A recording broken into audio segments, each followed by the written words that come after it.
Buenas noches, hermanos. Abran sus Biblias en el libro de los Salmos.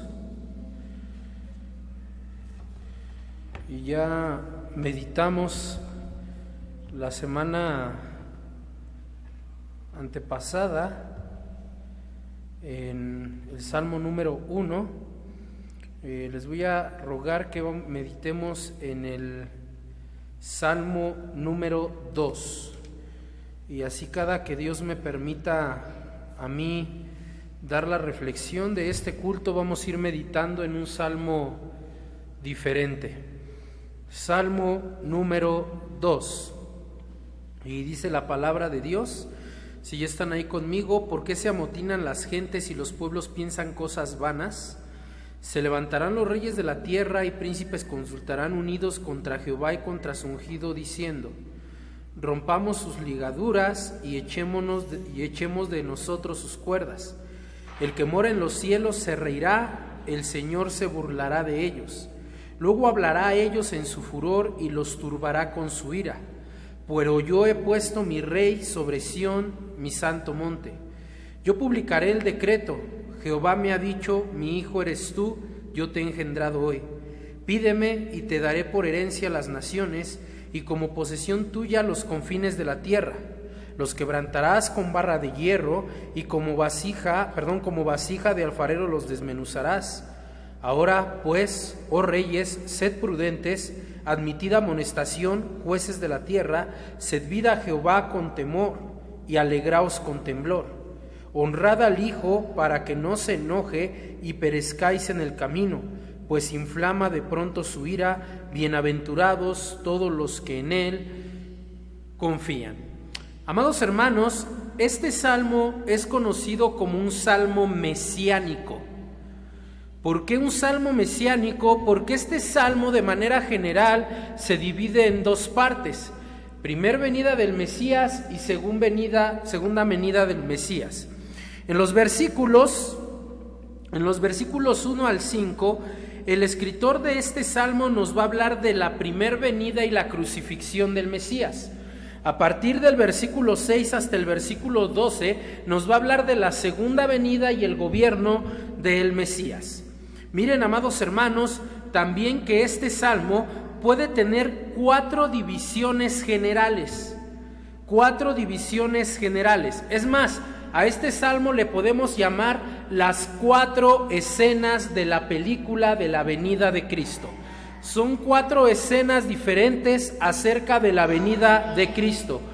Como primera instancia podemos ver la rebelión humana contra Dios. La primera escena podemos ver la rebelión humana contra Dios en los versículos 1 al 3. La segunda escena vemos la reacción divina contra la rebelión, la reacción divina contra la rebelión, esto es en los versículos 4 y los versículos 6. La tercera escena podemos ver el gobierno divino contra los rebeldes, y la cuarta escena le podemos llamar el sometimiento humano. Gobierno divino lo podemos ver del versículo 7 al 9 y el sometimiento humano lo podemos ver de los versículos 10 al 12. Pues bien, amados hermanos, sin más preámbulo, déjenme iniciar en el estudio de este salmo. A veces se dice que el Salmo capítulo 2 o el Salmo número 2 comparte con el Salmo número 1 en el papel de introducir el salterio. ¿Alguien sabe qué era el salterio? ¿O qué es el salterio?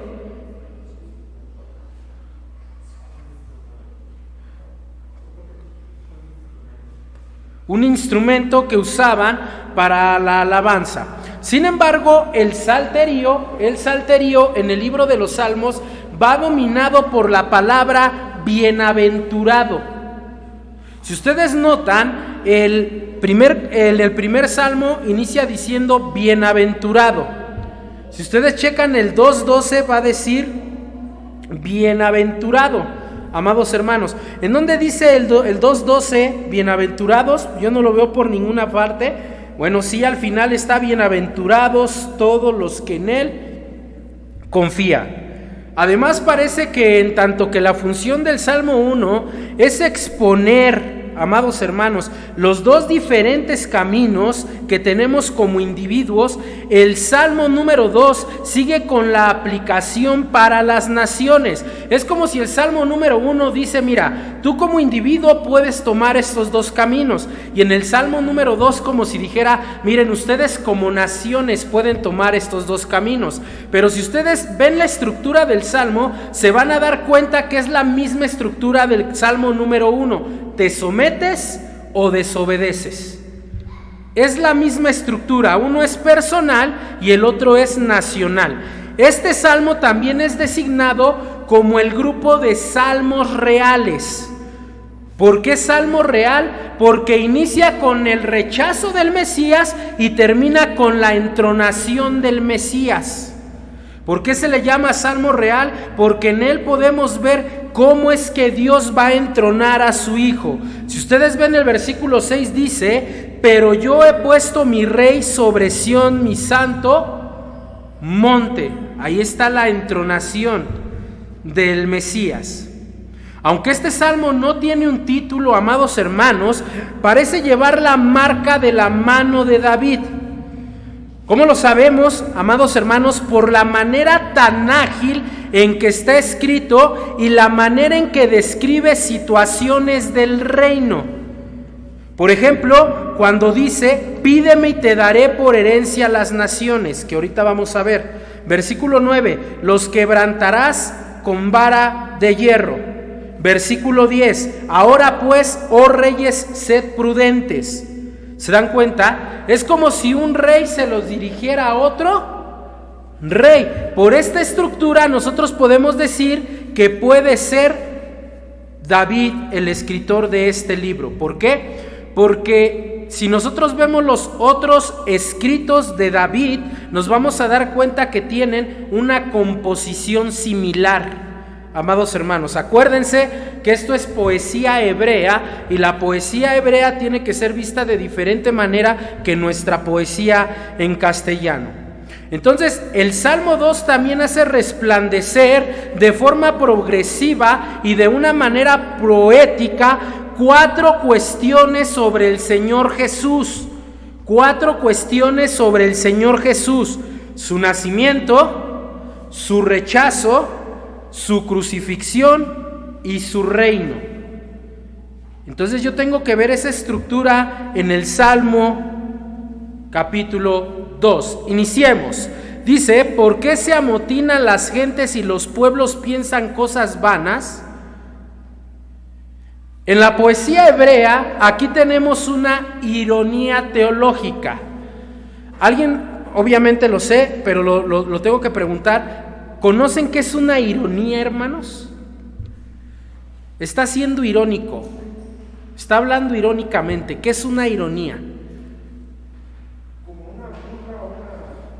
Gracias, una mofa por lo que se está diciendo. En el hebreo, el versículo 1 es una ironía de parte de Dios. Es como si Dios les estuviera diciendo, ve cómo se amontonan las gentes para hacer lo malo y ve cómo piensan nada más cosas vacías. Eso es una ironía. Noten otra vez el texto. ¿Por qué se amotinan las gentes y los pueblos piensan cosas vanas?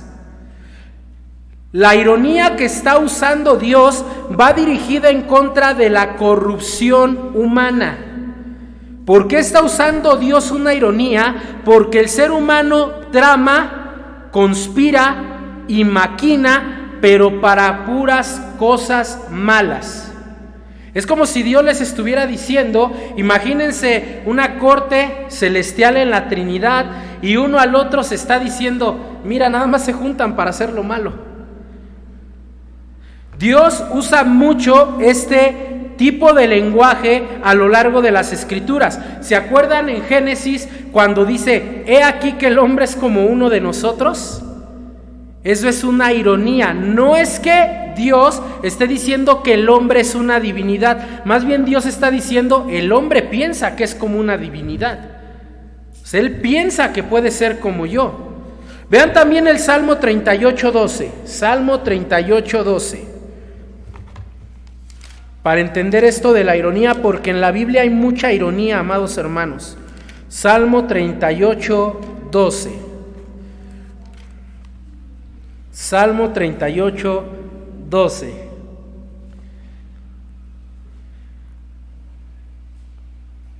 Y se van a dar cuenta que es algo similar a lo que está diciendo el Salmo número 2, versículo 1. Miren lo que dice aquí.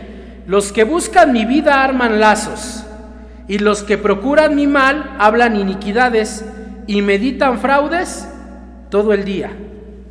¿Se dan cuenta? Dios está siendo irónico, o lo tenemos que decir de manera total, se está burlando de que el ser humano siempre se ha reunido para hacer el mal contra él. Vamos a poner algunos ejemplos. ¿Dónde podemos ver que el ser humano se une en contra de Dios? Número 1, el huerto del Edén.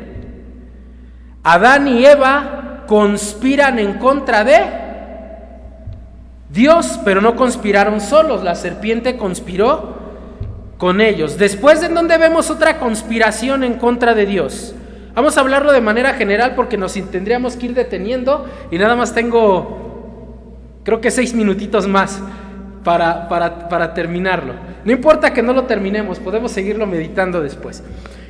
Otra conspiración en contra de Dios, Génesis capítulo 6. Dios vio que el pensamiento del hombre estaba totalmente inclinado al mal. ¿Dónde vemos otra conspiración? Génesis capítulo 11, la torre de Babel. Dios había dicho, multiplíquense, llenen la tierra, y el hombre que dijo, no, aquí nos quedamos, ¿no? Pero antes de Babel, el capítulo 10 nos da la genealogía de un hombre llamado Nimrod, que fue el primer cazador en contra de los hijos de Dios. Y así podemos ir por toda la Biblia, amados hermanos, y podemos verificar que los hombres conspiraron siempre para con Dios. De hecho, cuando el Señor Jesús viene a la tierra, los hombres conspiraron con él para matarlo, pero antes de eso conspiraron contra los profetas, y antes de eso conspiraron contra los sacerdotes, y antes de eso conspiraron contra los jueces. ¿Se dan cuenta cómo el ser humano ha vivido una historia de conspiración en contra de Dios? Y me temo, amados hermanos, que hoy en día en la iglesia de Cristo, no estoy hablando de la iglesia de aquí de San Miguel, sino de la iglesia general, a veces nos reunimos para conspirar en contra de Dios. Les voy a poner un ejemplo muy sencillo de conspiración en contra de Dios dentro de la iglesia. Vamos a ver el ejemplo más general. Sean santos porque yo soy santo. ¿Y la iglesia qué dice? No, que Dios se amolde a nosotros y nosotros no a Dios. Eso es una conspiración. Y podemos hablar de los falsos evangelios, como el evangelio de la prosperidad, la teología de la liberación, la confesión positiva, la ley de la atracción, etcétera. ¿Se dan cuenta cómo el ser humano siempre ha vivido en conspiración? Pero ¿cuál es la conspiración más fatal que vemos en la Biblia? La conspiración en contra del Hijo. La conspiración en contra del Hijo. Vean el versículo 2 del Salmo número 2. Dice: se levantarán los reyes de la tierra y príncipes consultarán unidos contra Jehová y contra su ungido, diciendo: rompamos sus ligaduras y echemos de nosotros sus cuerdas. Las naciones y los pueblos, dirigidos por sus reyes y gobernantes, dirigen toda su hostilidad contra el Señor y contra su enviado. ¿A qué se refiere con ungido? Bueno, en el Salmo número 2, con ungido se refiere al representante mediador consagrado y comisionado para venir a salvar a los hombres. ¿Quién es este comisionado de parte de Dios? Bueno, primeramente el rey David. Acuérdense que contra David se levantó Saúl, se levantó la familia de Saúl, y después se levantaron sus propios hijos en contra de él. Pero en su alcance final se está refiriendo al Mesías.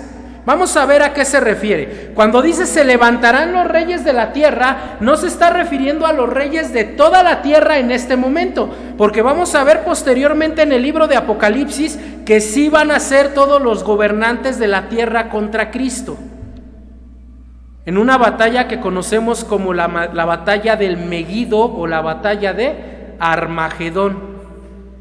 Todas las naciones contra el Mesías. Los va a destruir con la palabra de su boca. Pero aquí se está refiriendo a los reyes del mundo conocido. ¿Qué reyes se levantaron en contra de Jesús?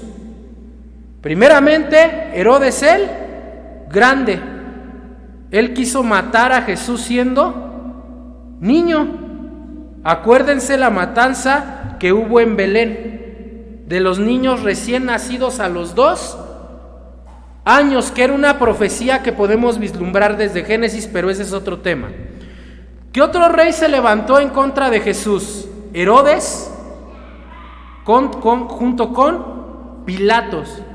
Si ustedes revisan la historia de Roma y la historia de Jerusalén, se van a dar cuenta de algo muy interesante. De hecho, les recomiendo que busquen un libro, si lo pueden comprar, que se llame El asesinato de Jesús, y ustedes se van a dar cuenta de algo muy interesante. Se relata, amados hermanos, que Herodes y Pilatos eran enemigos, pero enemigos a muerte. Y les voy a dejar una tarea. Busquen en la Biblia en donde dice lo siguiente, que cuando Pilato le mandó a Jesús a Herodes, en ese momento se hicieron amigos. Fíjense qué interesante. ¿Cuál fue la ofrenda de paz entre Pilato y Herodes? El Señor Jesús, cuando se lo entregó.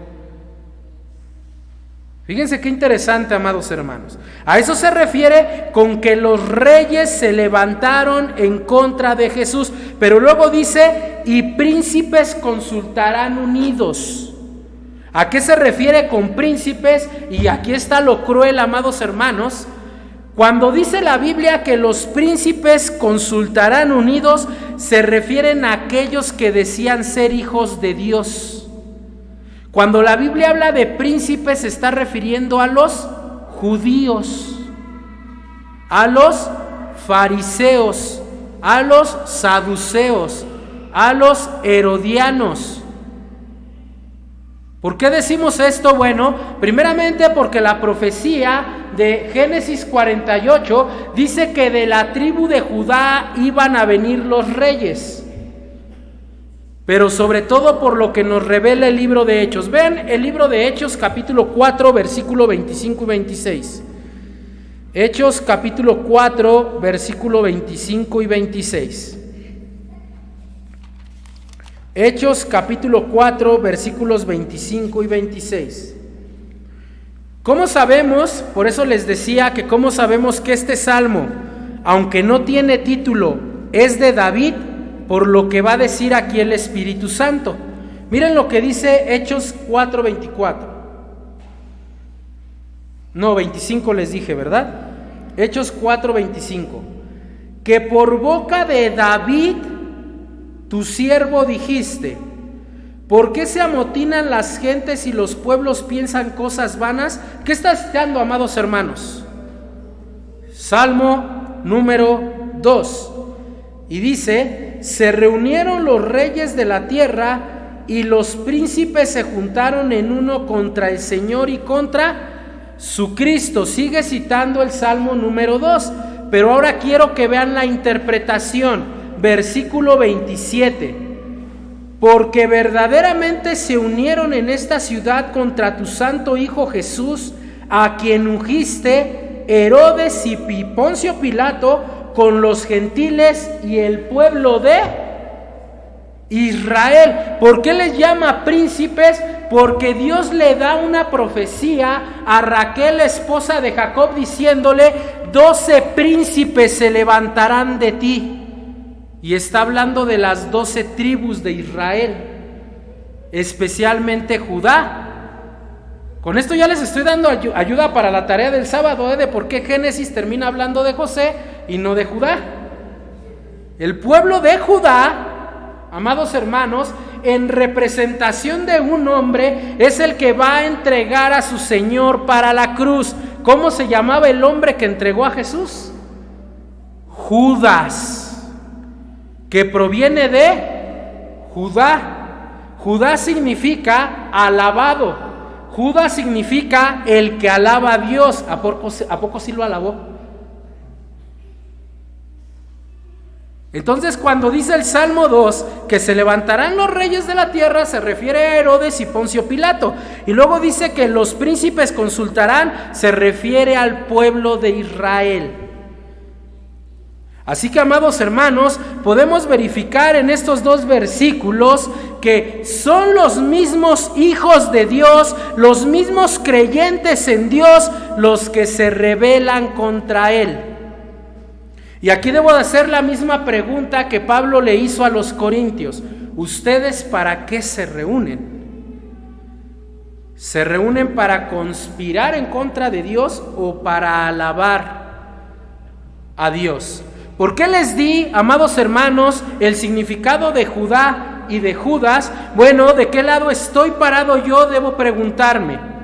¿El lado de Judá, que alaba, o el lado de Judas, que entrega? Así que, amados hermanos, ¿por qué les estoy hablando de esto si se supone que estas reflexiones deberían de ser para motivación, para consolación? Bueno, amados hermanos, porque quiero decirles que la consolación es el resultado de la unión con Cristo. Y si nosotros nos paramos en contra de Él y conspiramos en contra de Él, no vamos a tener consolación, vamos a tener ira. Así que si quieres vivir en consolación, tienes que reunirte con los demás, pero no para pensar cosas vanas, sino para alabar al Señor. Vamos a dejarlo hasta ahí, amados hermanos. El Salmo número 2 es muy, muy profundo, como pueden darse cuenta, y no me interesa, por decirlo así, disculpen, no me interesa dárselos así embarradito, porque, pues no, los dejaría con más dudas que las que ya tenemos, ¿verdad? Entonces, mejor vamos profundizando poco a poco, amados hermanos, aunque nos tardemos. Les voy a decir algo. A veces decimos, no, ya nos tardamos mucho, esto se está haciendo muy largo, ya hay que pasar a otra cosa. Entonces, ¿cómo quieres aprender la palabra? Yo no veo que Jesús le diga a sus discípulos, ahí les va un poquito de teología y ya vayan. No, Jesús les hablaba profundamente. Pablo fue enseñado profundamente 3 años en Arabia. Así que, amados hermanos, no se trata de cantidad ni de rapidez. Es que ya no estamos tardando mucho. No, se trata de calidad. La condición de la iglesia hoy en día, la que estamos, es por eso. Por querer aprender la palabra así súper rápido y vámonos. No, hermanos. La palabra es para meditar, para reflexionar, para comprender y para aplicar. Así que no se preocupen si vamos lento. Tenemos toda la vida para aprender la Biblia, es más, tenemos toda la eternidad para hacerlo. Así que, amados hermanos, muchas gracias y que el Señor les bendiga.